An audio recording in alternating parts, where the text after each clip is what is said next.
कभी जाया नहीं जाती।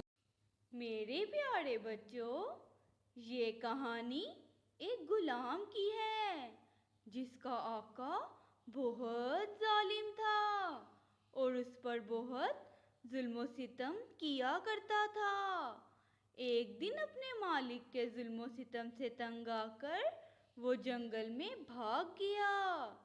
वो जंगल में जा रहा था कि अचानक उसे किसी की दर्द भरी आवाज़ सुनाई दी। उसने उस आवाज़ का पीछा करना शुरू कर दिया।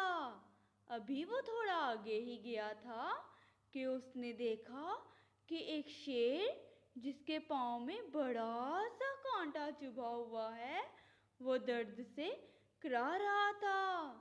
गुलाम हिम्मत करके आगे बढ़ा और उसने बड़ी एहतियात से वो कांटा शेर के पाँव से निकाल दिया। इस तरह शेर को अपनी तकलीफ से निजात मिल गई। चंद दिनों के बाद वो गुलाम पकड़ा गया और उसके आका ने उसे शेर के आगे फेंक दिया। इत्तेफाक से ये वही शेर था जिसके पाँव से गुलाम ने कांटा निकाला था।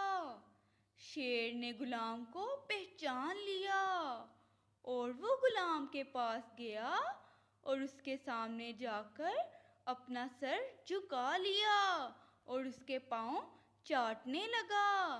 मेरे प्यारे बच्चों, इस कहानी से हमें ये सबक मिलता है कि हमें हमेशा दूसरों के साथ नेकी करनी चाहिए, क्योंकि नेकी कभी ज़ाया नहीं जाती और नेकी का बदला ज़रूर मिलता है।